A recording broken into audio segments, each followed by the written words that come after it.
अनंत अनंत मैत्री के मसीहा, दया और करुणा के अवतार परमपिता परमात्मा प्रभु महावीर के चरणों में कोटि वंदन। आप सभी का हार्दिक हार्दिक अभिनंदन। अनंत पुण्य योग से हम सब परमात्मा की इस अद्भुत धर्म यात्रा के सहभागी बन रहे हैं। मुझे लगता है ये बहुत पुण्य योग से मिलता है। आदिनाथ भगवान का ये दिव्य चरित्र, ये दिव्य जीवन गाथा, अद्भुत जीवन गाथा, प्रेम से श्रद्धा से जो साथ में चलना शुरू कर दे तो प्रभु के साथ एक दिन प्रभु जरूर बनेगा। कितने अद्भुत है ये क्षण, कितने प्रेम और श्रद्धा से भरे हुए हैं। निरंतर यही चिंतन चलता है, काश ये धारा, ये भाव यात्रा कभी बीच में न टूटे। हमेशा इसी तरह से प्रभु का साथ, प्रभु के चरण, प्रभु का आश्रय मिलता है। और ये भावधारा जो लेशा को शुभ बनाने वाली है, ये निरंतर प्रभु से जुड़कर हम सबकी लेशा का परिवर्तन हो रहा है और अवश्य ही आगे भी होता रहेगा। बस यही भाव बने रहने चाहिए। इस धर्म यात्रा के 13 पड़ाव यात्रा हम सब यात्री हैं। धन्ना सार्थवा तो अपने अनुत्तर शुद्ध दान के भाव से चरम शिखर पर पहुंच गए। अनुत्तर सर्वार्थ सिद्ध विमान है। पुण्य की, धर्म की यात्रा बढ़ते बढ़ते सर्वार्थ सिद्ध विमान के अनंत सुखों में, अनंत आनंद में ली है, जिसके बाद कोई कुछ शेष नहीं रहता। ऐसी उत्क्रांति किससे प्रकट हुई? एक उदार भाव से उत्कृष्ट किया गया दान, जिसमें न नाम की लालसा थी, न कुछ पाने की चाह थी, न कुछ बनने का भाव था, न कुछ दिखाने का भाव था। निर्मल ओजस भावधारा, उस भावधारा में जो प्राप्त हुआ वो कभी ना मिटने वाला था, वो कभी ना छिनने वाला था, वो कभी ना दूर होने वाला था। धन्ना सार्थवा की चेतना, तीर्थंकर पड़ाव के जितने भी एफर्ट्स थे, पुरुषार्थ थे, वो सारे पूरे कर चुकी थी। और अब आ रहे हैं प्रभु कर्म भूमि का शुभ आरंभ करने के लिए।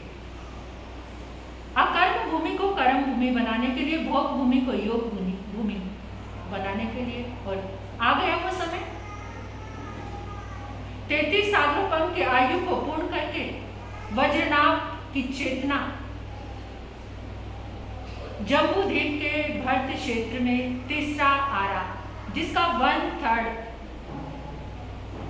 भाग बचा हुआ है, शेष बचा हुआ है, तीसरा हिस्सा रहता है। तीसरे आरे का बाकी समय व्यतीत हो चुका है।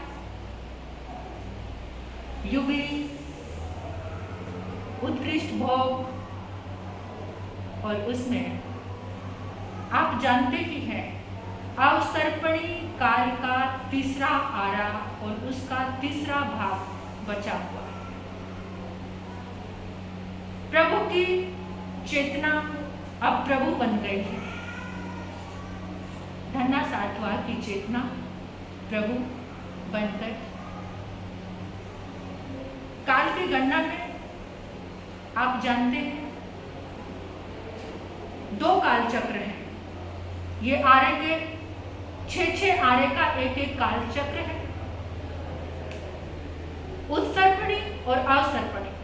उत्सर्पणी जो काल है, उस काल में शरीर, आयु, अवगाहना, पदार्थों का रस निरंतर उत्तरोत्तर शिखर की ओर जाता है और अवसर्पणी काल में आयु, अवगाहना, पदार्थों का रस कम कम कम कम होना शुरू हो जाता है।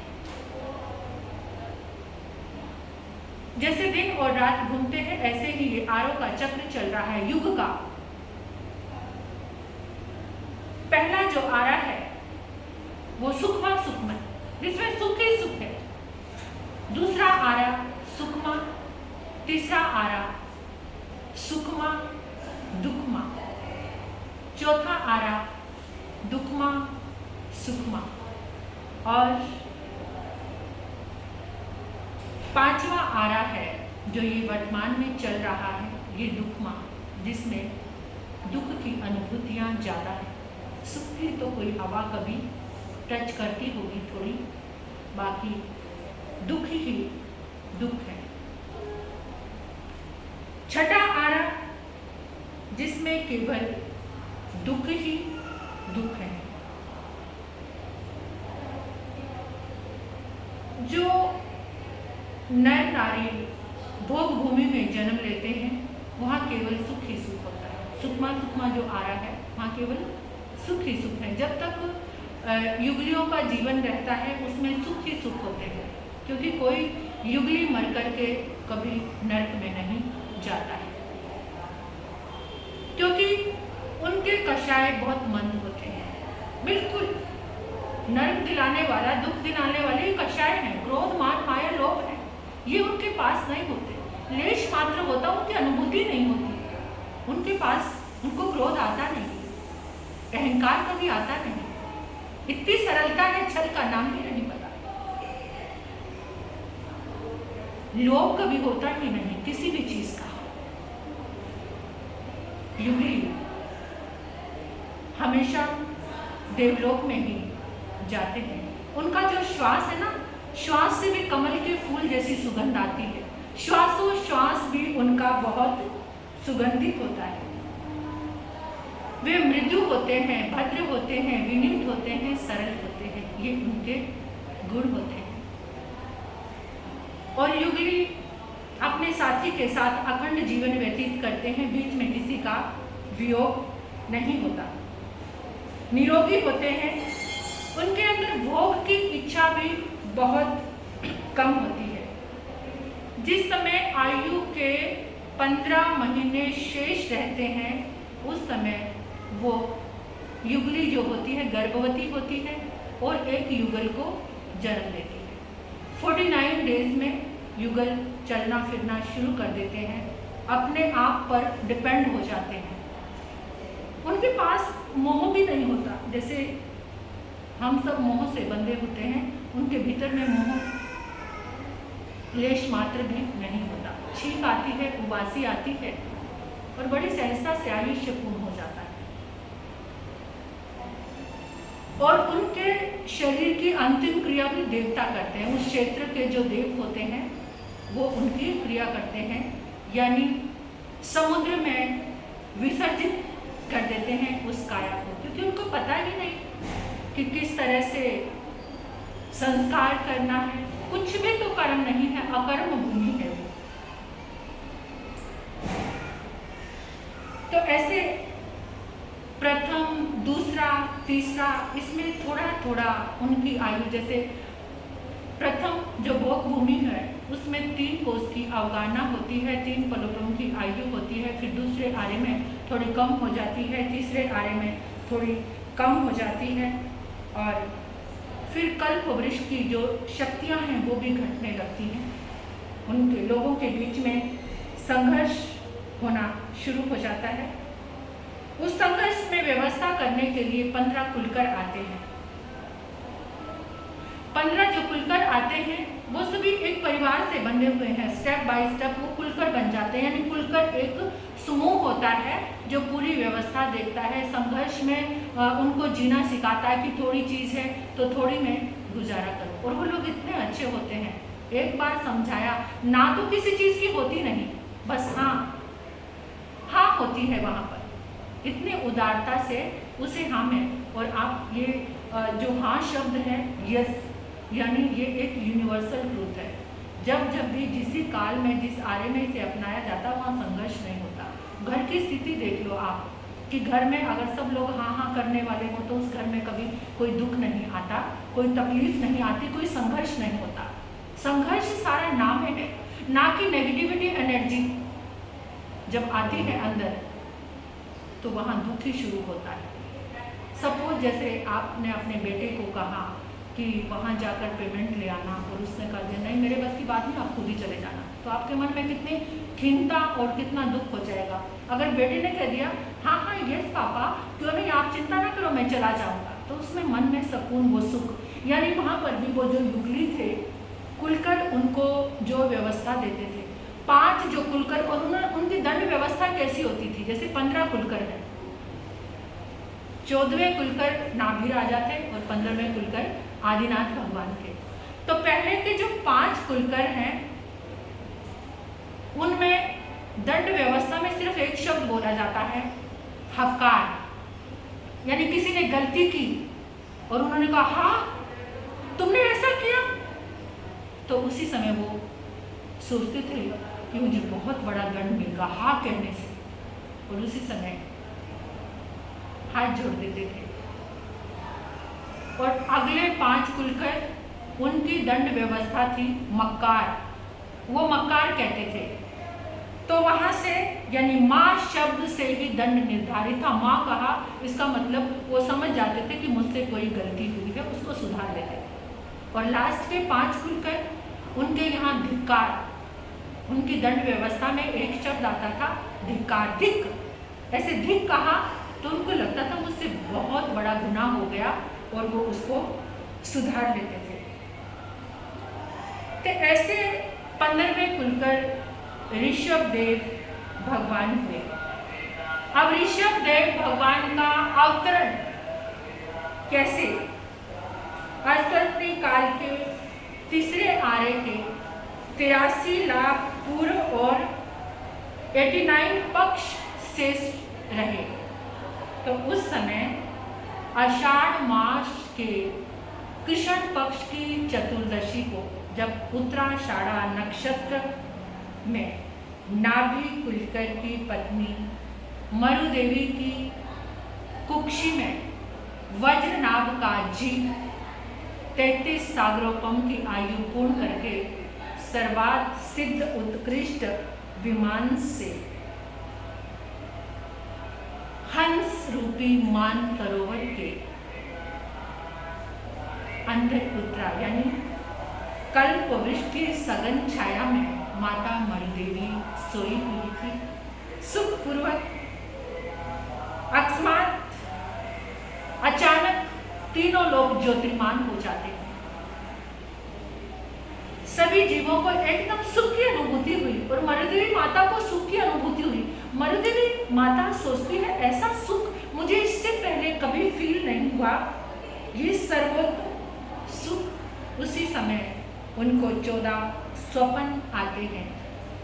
वो 14 स्वप्न तीर्थंकर की माता ही देखती है, लेकिन उनको पता ही नहीं था कि 14 सपने क्या होते हैं, स्वप्न का फल क्या होता है, इससे क्या होगा। उनको सुख की अनुभूति हो रही थी। उनको लग रहा था कुछ दिव्य है, कुछ अलग है, कुछ बहुत ही ऐसा लग रहा था कि चारों तरफ हजारों सूर्य उदयमान हो गए हैं, ऐसा प्रकाश वो फील करने लगी। लेकिन उसी समय शक्रेंद्र का सिंहासन चलायमान। शक्रेंद्र ने देखा वो तीनों लोग को तारने वाले 18 कोड़ा कोड़ी सागरोपम के बाद भरत क्षेत्र में प्रथम तीर्थंकर का जन्म होने वाला है, वो माता की कुक्षी में पधार चुके हैं।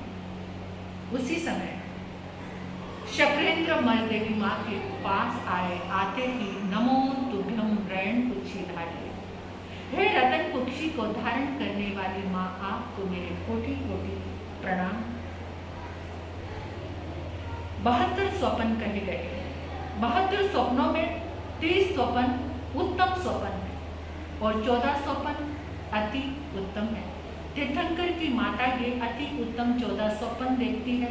चक्रवर्ती की माता भी 1454 देखती है, लेकिन वो थोड़े से धुंधले होते हैं।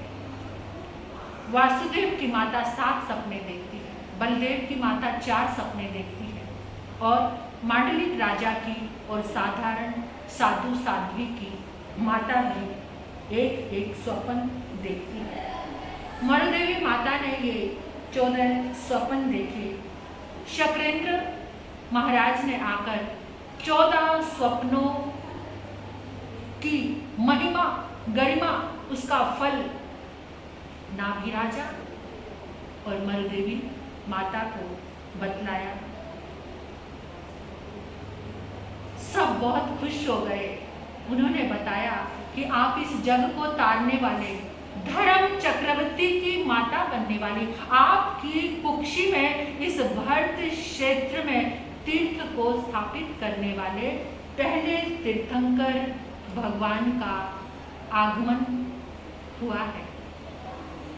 ये धन्य माँ, धन्य है आपकी कुक्षी, धन्य है आपका जीवन। आप माध्यम बन रही हो सारे संसार को धन्य बनाने का। आपको मेरे कोटि कोटि प्रणाम। समय आगे बढ़ रहा है। मरुदेवी माता बड़े आह्लाद में, बड़ी खुशी में, यही चिंतन चल रहा है। इस भरत क्षेत्र को तारने वाला, तीर्थ बनाने वाला मेरे घर आंगन में जन्म लेगा, इसी से भाव विभोर है। अक्सर नाभि राजा से इस चिंतन के विषय में माता बात करती है। चैत्र कृष्णा अष्टमी की रात्रि आ गई, जब सारे ग्रह उच्च दशा में, उच्च स्थान में पहुंचे हुए थे। उत्तराषाढ़ा नक्षत्र के साथ चंद्रमा का योग था। तब महारानी मरुदेवी ने पुत्र और पुत्री एक युगल को जन्म दिया। वो युगली का युग था। युगल जोड़ा ही जन्म देता था। प्रसव हुआ, तीनों लोक में प्रकाश हो गया। चारों तरफ मनुष्य, त्रियंच, नारकी, देव खुशी की अनुभूति में, नरक की वेदना, नरक में रहने वाले जीव वेदना चल रही थी।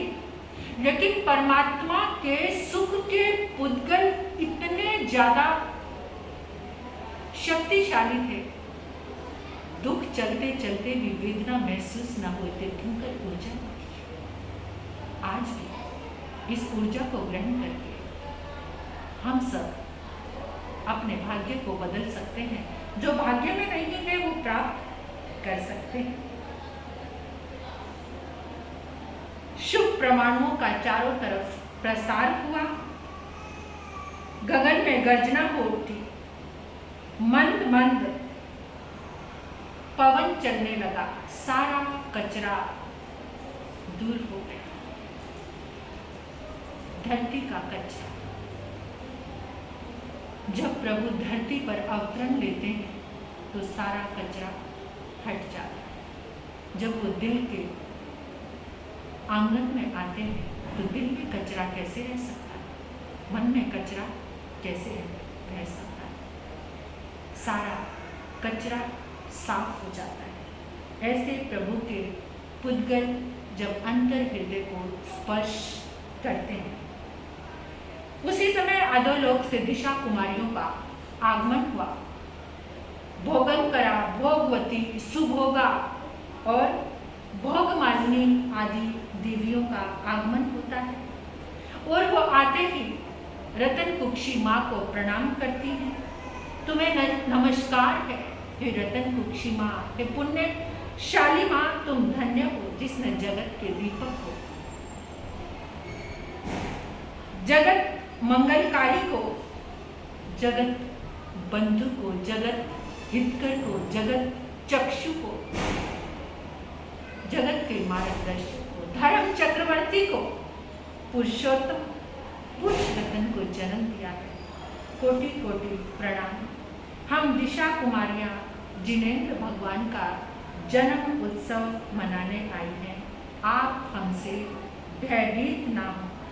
इसी तरह से उधर लोक से दिशा कुमारियाँ आती हैं, पश्चिम दिशा से आती हैं, दक्षिण दिशा से आती हैं, मध्य रुचक निवासिनी सभी देवियाँ आकर प्रभु का जन्म उत्सव मनाती हैं। 3 कदली ग्रह बनाती हैं और कदली ग्रह में माता का उपटन करती हैं, मालिश करती हैं, स्नान कराती हैं, चंदन का लेप करती हैं भगवान के साथ। फिर देवता प्रभु का उत्सव मनाते हैं। शक्रेंद्र प्रभु का उत्सव मनाने के लिए उन्हें मेरुगिरी पर्वत पर लेकर जाते हैं। 1008 भिन्न भिन्न धातुओं के कलशों से प्रभु का अभिषेक करते हैं। उस समय जब वो प्रभु को मेरुगिरी पर्वत पर लेकर जाते हैं तो माता को अवसव अपनी निद्रा में सुला देते हैं और वैसे ही प्रभु का रूप वहाँ पर विराजमान करके जाते हैं। किसी को ऐसा विचार न आए कि बालक कहाँ पर। ऐसे प्रभु का जन्म उत्सव मनाकर अनेकों प्रकार से उत्सव करते हुए अनेकों प्रकार से प्रभु की जन्म की खुशियां मनाते हुए सारे के सारे इंद्र देवियां प्रभु के जीवन का अवलोकन करते हुए सोच रही थी, कितना अद्भुत है, सब कुछ देखा कर रहे हैं, सब कुछ देव ही कर रहे हैं। इतना सब कर चुकने के पश्चात शक्रेंद्र ने एक देव को आदेश दिया और कहा कि एक उद्घोषणा करो।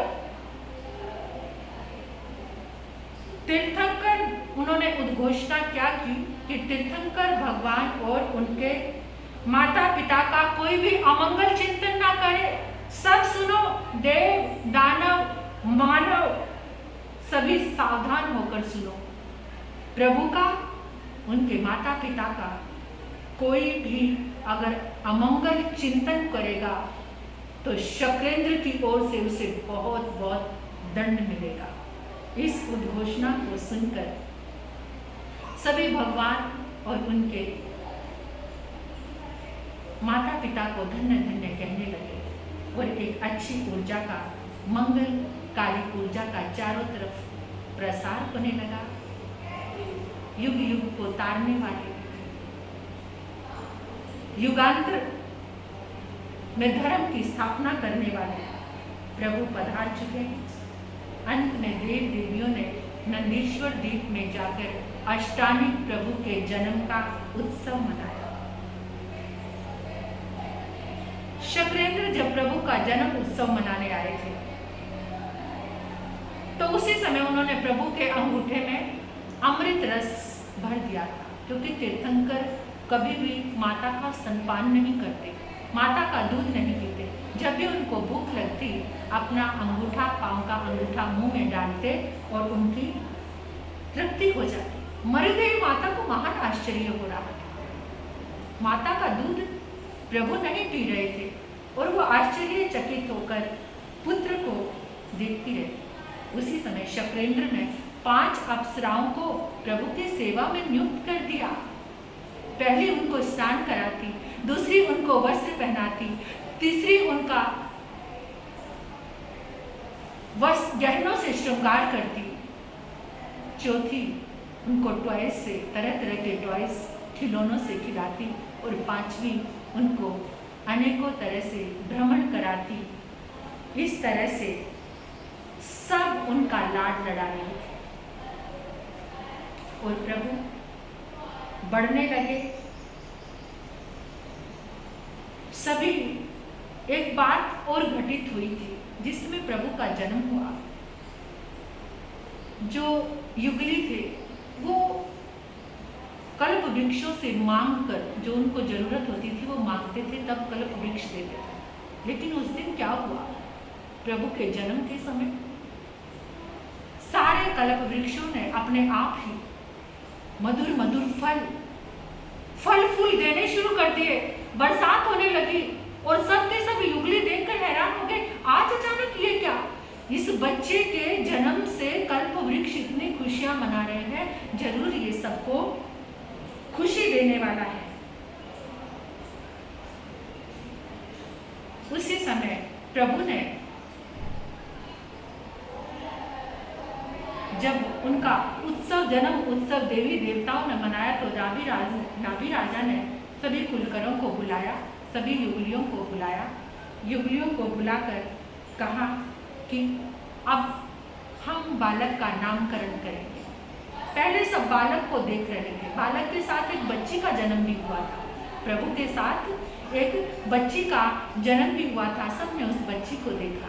पहले प्रभु को देखा, फिर सबने बच्ची को देखा। अभी तो देवता ही देख रहे थे प्रभु को, अब सारे युगली आ गए। नाभि राजा ने सब युगलियों को बुलाया, सभी आकर उनको निहार रहे हैं और सब कह रहे हैं, अरे नाभि राजा के घर में तो अद्भुत रत्न प्रकट हुआ है। इतना प्यारा सुंदर, बच्ची भी बहुत प्यारी। प्रभु की 1008 लक्षण के धारक होते हैं तीर्थंकर। उनकी जंघा पर वृषभ का चिन्ह था, तो इसलिए उनका नाम ऋषभ रखा, ऋषभ कुमार। और जो बच्ची थी वो भी बहुत प्यारी थी, बच्ची का नाम सुमंगला रखा। इस तरह से चारों तरफ के इस खुशी में वातावरण को देखकर सारे युगली हर्ष मना रहे थे, खुशियां मना रहे थे। ऐसे करते करते खुशियां मनाते हुए एक वर्ष बीत गया। इंद्र ने अब भारतवर्ष में वंश परंपरा स्थापित करनी थी, कुल स्थापित करना था। तो इंद्र सब कुछ इंद्र कर रहे हैं, देख रहे हैं, क्योंकि वो भोग कुल में जन्म लेने वाले, उनको कुछ भी पता नहीं है। इंद्र ने देखा चले कि अब वंश की स्थापना करनी है। जब रास्ते में आ रहे थे तो उन्होंने उत्कृष्ट एक इक्षु वृक्ष देखा। इक्षु समझते ना, गन्ने का। तो उन्होंने एक इक्षु दंड लिया अपने हाथ में, वो लेकर आ रहे थे, उनको अच्छा लगा। तो उस समय ऋषभ कुमार नाभि राजा यानी अपने पिता की गोद में बैठे थे। प्रभु ने भी अवधि ज्ञान से देखा, इंद्र के हाथ में जो इक्षु दंड था वो इक्षु दंड अपने हाथ में खींच लिया। उसी समय इंद्र ने कहा, हे नाभि राजा, आज से आपके वंश का नाम इक्ष्वाकु वंश है। आज से आपके वंश का नाम इक्ष्वाकु वंश घोषित किया। तत्पश्चात प्रभु को प्रणाम करके इंद्र तो चला गया। अब देवगण विविध रूप बनाकर प्रभु से खेलने आते। प्रभु भी उनकी इच्छा को पूरी करके उनके साथ बड़ी मधुरता से खेलते। हाथी की भांति दौड़ दौड़ कर सभी कोई पशु पक्षी बनकर उनके साथ खेलकर उनको प्रसन्न करते। सब देवता देवी बड़े प्रसन्न हो रहे। क्या सौभाग्य है तीर्थंकर के साथ खेलने का। उन देवों ने भी क्या पुण्य किया होगा जो तीर्थंकर परमात्मा के साथ आकर खेल रहे हैं। माता मरुदेवी बहुत बार उनको स्तनपान कराने की कोशिश करती है, लेकिन ऋषभ कुमार स्तनपान करते ही नहीं थे। तब देवता देवपुरु में जाकर वहां से उत्तर पुरु, देवपुरु, वहां से मीठे मीठे कल्प वृक्षों से फल लेकर आते और प्रभु को परोसते। और क्षीर सागर से जल लेकर आते। जब प्रभु को प्यास लगती ऋषभ कुमार को, तो क्षीर सागर से जल लेकर आते थे। इस तरह से तीर्थंकर परमात्मा का ये शैशव काल, बाल्य अवस्था व्यतीत हो रही थी। इतना सुंदर रूप, चमकता हुआ ललाट, अद्भुत नेत्र, उनकी सुंदर काया, जो सारे शुभ परमाणुओं से बनी हुई थी। इस सृष्टि में तीनों लोकों में जितने शुभ परमाणु थे उससे सारा प्रभु का सुंदर देह यष्टि थी। इसी बीच जब प्रभु बड़े हो रहे हैं, शैशव काल में है, एक अद्भुत घटना घटती है जो सबके लिए एकदम नवीन थी। वो क्या घटना थी कि जो युगली होते हैं उनका कभी अकाल मरण धर्म नहीं होता, वो अकाल में कभी नहीं मरते। ऐसी लेकिन वहाँ ऐसी अनिष्ट घटना गई। सभी युगल बच्चे युगली खेल रहे थे, खेलते खेलते जंगल में गए। जंगल में एक ताड़ का वृक्ष था। इतने में क्या होता है कि ताड़ वृक्ष से एक ताड़ का फल गिरता है और एक युगली जो मेल था, जो पुरुष था, उसके माथे पे गिरता है। माथे पे गिरते ही वो मर जाता है। बालक की वही मृत्यु हो गई। इससे पहले युगलियों में ऐसी मृत्यु कभी भी नहीं हुई थी। ये घटना कभी भी नहीं घटी थी। उसके शरीर को देवों ने उठाया और समुद्र में डाल दिया। मगर उस बालक को सब अचानक देख रहे हैं कि अकाल मृत्यु की घटना देखकर सारे के सारे घबरा उठे। ये कैसे, क्या हो गया? उसके जो साथी युगली थी, लड़की, वो एकदम घबरा गई। वो चारों तरफ ताक रही है, शून्य हो गई। उसको कुछ पता नहीं कि अचानक, किसी को वियोग के बारे में पता ही नहीं था कि वियोग भी कुछ होता है। तब बालिका के माता पिता आए और उस बच्ची को उठाकर ले गए। सब वियोग की व्यथा से अपरिचित थे, बस बालिका का पालन पोषण करने लगे। बालिका का रूप सौंदर्य बहुत अद्भुत था। सभी उसे सुनंदा के नाम से पुकारते थे। इतने दिनों नर नारी युगल साथ में रहता है। अपने झुंड से बिछुड़ी सब जो युगल थे एक दूसरे के साथ ही खेलते थे, सब मिलकर खेलते थे, लेकिन उनकी अटेंशन अपने अपने पेड़ के साथ रहती थी। वो बालिका बेचारी अकेली जंगलों में भटकती रहती, भयभीत सी रहती, किसी के पास नहीं जाती थी, मगर उसके सौंदर्य अद्भुत था। वो बालिका वन देवी की तरह घूमती रहती थी। आखिर एक दिन युगल जन उसे कुलकर नाभि राजा के पास ले गए। नाभि राजा ने उसका रूप सौंदर्य देखा, बड़े प्रभावित हुए और उन्होंने ऋषभ कुमार के साथ उसको सौंप दिया। अब ऋषभ कुमार और सुमंगला के साथ वो बच्ची खुश रहने लगी। करते करते वो सब युगल बच्चे यानी प्रभु ऋषभ कुमार अपने यौवन अवस्था में पहुंच गए। यौवन अवस्था में पहुंचे तो उधर इंद्र का आसन कंपित हुआ। अब वो भरत क्षेत्र में विवाह पद्धति स्थापित करनी थी इंद्र को। तो इंद्र आए और आकर प्रार्थना की नाभि राजा को, ऋषभ कुमार के विवाह का अवसर आ गया है, अब इनका विवाह कर देना चाहिए। ऋषभ कुमार ने भी अवधि ज्ञान से देखा कि अब मेरे भोगावली कर्म का उदय आ गया है। ये जान लिया प्रभु ने। प्रभु तो जानते थे, और जो तीर्थंकर होते वो अनासक्त योग में जीते हैं।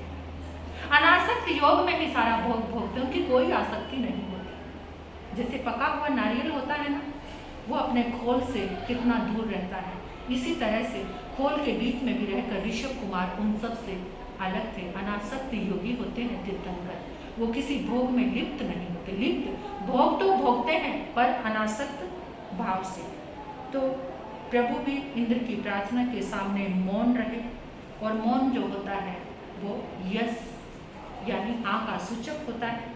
तो बहुत ही ठाट बाट के साथ प्रभु की बारात में सारे इंद्र इंद्राणियां आए थे। युगलियों को तो विवाह के विषय में कुछ पता ही नहीं था। वो तो उनकी देखा देखी सब कुछ कर रहे थे। जैसे वो खुश हो रहे थे ऐसे वो खुश हो रहे थे, जैसे वो घंटनाद कर रहे थे, तरह तरह के वाद्य बज रहे थे, बड़े खुश हो रहे थे। सब कुछ अलग देखकर उनके लिए तो एक कौतूहल था विवाह। इंद्र ने पूरे देवलोक के साथ परमात्मा का विवाह संपन्न हुआ उन दोनों कन्याओं के साथ, सुमंगला और सुनंदा के साथ। प्रभु शोभायमान हो रहे थे अपने विवाह मंडप में। विवाह विधि के बाद दूल्हा और दुल्हनों को खुलकर नाभिराजा और माता मरी देवी ने अपने पास बिठाया, बहुत प्रसन्न हुए। उन्होंने भी माता पिता को विधि से प्रणाम किया। ऐसे विवाह संपन्न हुआ। देव देवियां अपने देवलोक में प्रस्थान कर गए। विवाहिक जीवन 6 लाख पूर्व व्यतीत होने पर अब वही सर्वासी बात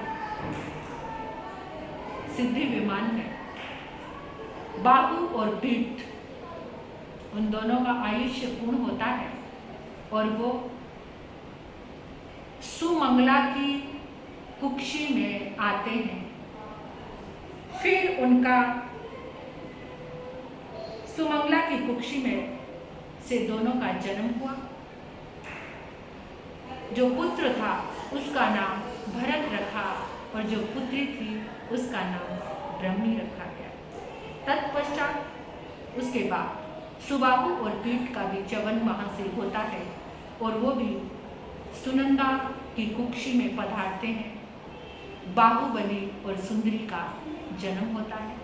उसके बाद सुनंदा ने 49 टाइम यानी 49 बार फिर से युगल को जन्म दिया, लेकिन वो सारे युगल वो जो भी थे वो पुत्र थे, उनमें कोई पुत्री नहीं थी। सुमंगला ने 2 ही बच्चों को जन्म दिया, एक ही मतलब युगल को, और सुनंदा ने कितने हो गए 50 यानी 100 पुत्र और 2 पुत्रियां। ये आदिनाथ ऋषभ कुमार के इस तरह से परिवार का वर्णन हुआ। समय बीतता गया, समय बीतता गया। अब समय बीता, काल के प्रभाव से कल्प वृक्षों का सामर्थ्य बिल्कुल ही कम होने लगा। समस्त प्रजा उस समय उन्हीं पर निर्भर थी। कल्प वृक्षों के प्राप्त होने वाले पदार्थों से अब निर्वाह होना मुश्किल हो गया था। तो समय आया, ऋषभ कुमार ने भी अवधि ज्ञान से देखा कि अब सब लोग दंड पे उतर आएंगे, संघर्ष होगा बहुत ज्यादा। इनके लिए एक नीति स्थापित करना बहुत जरूरी है। इंद्र आए, इंद्र ने आकर के राज्याभिषेक किया प्रभु का। प्रभु नाभिराजा से विनंती की कि अब ऋषभ कुमार व्यवस्था करेंगे, इनको राजा बनाना बहुत जरूरी है। भगवान से प्रार्थना की कि अब आप राज्याभिषेक कराएं और सारी न्याय व्यवस्था को संभालना अब आपके हाथ में है। भगवान ऋषभ राजा बने और नाभि कुलकर के निकट जाकर सारी की सारी व्यवस्थाएं पूरी हुई, आज्ञा का पालन हुआ और बड़े ही उत्साह उमंग से नाभि राजा ने ऋषभ कुमार का राज्याभिषेक किया, तिलक किया। कुबेर देव ने आकर सारे भंडारे भरे। उसी समय विनीता नगरी का भी देवों ने निर्माण किया, जो 12 योजन लंबी 8 योजन चौड़ी विनीता नगरी, उसके मध्य भाग में 42 मंजिल का सुंदर भवन बनाया। ये बहुत लंबी बात है, यानी सुंदर विनीता नगरी। और उस समय प्रभु ने अपने राज सिंहासन पर बैठकर राज्य व्यवस्था का सूत्रपात किया। राज्य व्यवस्था का कि राज्य को किस तरह से कुछ नीतियां निर्धारित, कुछ दंड निर्धारित किए, शासन की प्रवृत्ति प्रारंभ की कि जो भी कोई अपराध करेगा, गुनाह करेगा, उसे दंड दिया जाएगा। प्रभु के शासन में तो कोड़ा मारने की व्यवस्था और कुछ समय जेल में बैठाने की व्यवस्था प्रारंभ हुई, लेकिन ऋषभ देव के बाद भरत राजा के समय में दंड व्यवस्था और ज़्यादा थोड़ी आगे बढ़ा दी, इतनी कि जो भी कोई अगर गुनाह करेगा, अपराध करेगा तो उसका सिर छेद दिया जाएगा। तो भगवान के समय में तो प्रजा सरल थी, थोड़ा सा भी दंड उनको मिलता था उसी समय वो सुधार कर लेते थे। उसके बाद जो वृक्षों की, कल्प वृक्षों की शक्ति तो घट ही रही थी, खाने में बड़ा संकट आ गया, विकट संकट। जनता के पास कल्प वृक्षों के अलावा कोई विकल्प ही नहीं था, उनको आता ही नहीं था कुछ भी, सब साधनों से अनभिज्ञ थे। कल्प वृक्ष अब उनकी आवश्यकता की पूर्ति नहीं करते थे। तो ऋषभ कुमार ने राज्य व्यवस्था का सूत्रपात किया। जब नगरी की व्यवस्था हो गई थी तो कुबेर देव ने प्रभु से प्रार्थना की कि भगवान, परिवार और अनेक युगल जनों के साथ आप इस व्यवस्था को देखें। उन्होंने न्याय सिंहासन पर परमात्मा को विराजमान करके इंद्र सभा जैसा वहां दृश्य दिखाई देने लगा। भगवान ने सबका यथोचित सम्मान प्रदान किया। सब लोग अपने अपने मकानों में निवास करने लगे और वहां जंगलों में जो भी पशु थे सब पशुओं को लेकर आया, उनको शाला में बांध दिया गया। बहुत तरह के संसाधन उनको प्रदान किए, यानी सारी की पूरी राज्य व्यवस्था का सूत्रपात किया। सारी व्यवस्था के सूत्रपात से फिर जो खाद्य की जो तकलीफ हो रही थी उसके लिए प्रभु ने सबको, ऋषभ कुमार ने कहा कि जीवन, सब कहने लगे, सोचने लगे जीवन का निर्वाह कैसे होगा।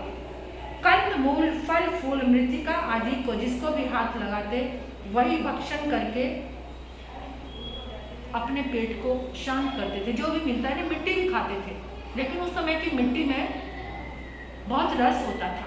वो मिट्टी आज की मिट्टी जैसी नहीं होती थी। उसको खा के भूख मिटाते, फल फूल खाते, लेकिन ऐसे का ऐसे भक्षण करते तो उनके पेट में दर्द होने लगा।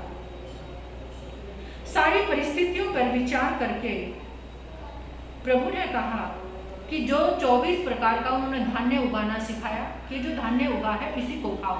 लोग चावल, बाजरा, जवार ऐसे ही खाने लगे, पेट में दर्द होने लगा। फिर उन्होंने कहा इसको मसल के हाथ पे साफ करके खाओ, लेकिन कच्चा अन्न उनके पेट में दर्द करता था।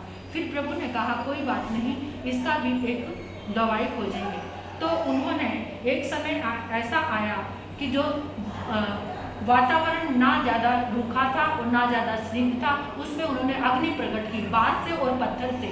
तो अग्नि प्रकट हुई, सब लोग उस अग्नि को देखकर एकदम दंग रह गए, क्योंकि वो अग्नि को देवता समझने लगे, ये कोई देवता, कोई रत्न प्रकट हुआ है। तो प्रभु ने समझाया कि इस अग्नि में तुम अनाज डालकर वो पक जाएगा। तो उन्होंने अनाज डाला, निकालना तो पता ही नहीं था, ऐसे अनाज डालेंगे। पहले तो उन्होंने अग्नि को हाथ लगाया, उनके हाथ जल गए। हाथ जले तो प्रभु को कहने लगे ये तो कोई राक्षस है जो हमें जला रहा है। फिर अन्न डाला, वो अन्न भी जल गया। वो कहते ये तो राक्षस है, हमारे अन्न को भी खा गया। और हमने कहा हमारा अन्न वापिस करो, तो वापिस नहीं करा। फिर प्रभु ने समझाया कि इसके लिए तुम्हें क्या, क्योंकि वो छोटी छोटी बात प्रभु के पास लेकर आते थे, वो सब चीज़ों से अनभिज्ञ थे, उनको तो कुछ भी नहीं आता था युगलियों को। इस तरह से प्रभु एक व्यवस्था दे रहे थे सबको। तो उन्होंने सबको बताया कि ऐसे मिट्टी लो और मिट्टी में पानी डालो, पानी डालकर उसको आकार दो, उसको यानी मृतिका के मिट्टी के घड़े बनाने सिखाए, बर्तन बनाने सिखाए। और बर्तन बनाने की जो सर्वप्रथम स्थापना हुई उस जाति को कुंभकार नाम दिया। जिन्होंने बर्तन बनाए उनको कुंभकार नाम दिया। फिर शीत, ताप, आंधी, तूफान, इससे बचने के लिए गृह निर्माण का कार्य शुरू हुआ और वहाँ से भी सिलावट जाति का निर्माण हुआ, स्थापना हुई। तन की रक्षा करने के लिए, लज्जा का निवारण करने के लिए वस्त्रों का निर्माण होने लगा। कपास के द्वारा वस्त्र बनाने सिखाए गए, तो वहाँ पर उनका, उस जाति का निर्माण हुआ।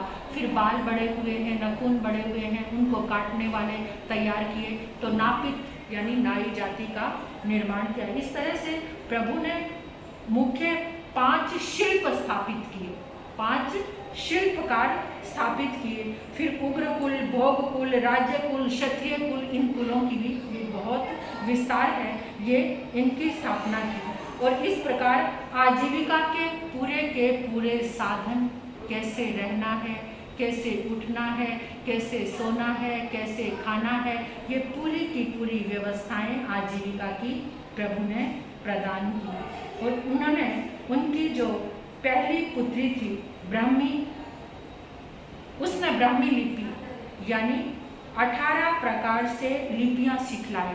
वो सारा ज्ञान उन्होंने अपनी पुत्रियों को दिया। उन्होंने आगे पाठशालाएं चलाई, सभी को लिपियां सिखाई और सुंदरी ने गणित की शिक्षा सबको दी। उन्होंने 72 कलाएं अपने पुत्रों को सिखाई, 64 कलाएं स्त्रियों की, यानी इस तरह से एक राज्य व्यवस्था का सूत्रधार हुआ। ये लौकिक जीवन की सारी विधि प्रभु ने सबको सिखाई। अब युगल संतति का प्राकृतिक नियम यानी जो उनका प्राकृतिक नियम वो मिट चुका था। अब अकर्म से कर्म प्रारंभ हो चुका था, यानी अकर्म भूमि जो कुछ भी करते नहीं थे, अब अपने हाथ से सब कुछ करने लगे। इस तरह से ये कर्म भूमि का निर्माण हुआ। प्रभु ने शुभ आरंभ किया कर्म करने का। ये कर्म का आरंभ तो हो चुका है। इसी समय परिवार प्रथा का जन्म भी हुआ और लोगों को सबको ये पता चला ये मेरे माता पिता हैं, ये मेरी संतान है। ऐसी कल्पना युगल काल में नहीं थी। ये कल्पना माता पिता की युगल काल था जो उसमें नहीं थी, वह अब प्रचलित हुई। लोग परिवार के साथ रहने लगे। इस प्रकार शासन, समाज, परिवार, विद्या, कला एवं विज्ञान आदि की प्रवृत्ति ऋषभ देव ने तत्कालिक प्रजा के जीवन को नया मोड़ दिया, नए सांचे में ढाला, नई व्यवस्थाएं शुरू हुई। यहाँ से कर्म का शुभ आरंभ प्रभु ने किया। अब कर्म का शुभ आरंभ तो कर दिया, कर्म का पूरा प्रचार कर दिया। अब कर्म का से अगला स्टेप जो जीवन जीने की सबसे बड़ी खुशी कब मिल सकती है? कर्म करते करते खुशी और आनंद जब तक जीवन में धर्म नहीं आता तब तक नहीं मिलता। आदिनाथ भगवान ने, ऋषभ देव ने अपने सारे प्रताप से, सारे पुरुषार्थ से तरह तरह के कर्म उस भूमि को स्थापित किए, उस भूमि में स्थापित किए। भरत क्षेत्र अब पहले वाला भरत क्षेत्र नहीं था। अब वो भोग भूमि नहीं थी, अब वो अकर्म भूमि नहीं थी। अब भरत क्षेत्र की रचना विदेह क्षेत्र जैसी हो गई।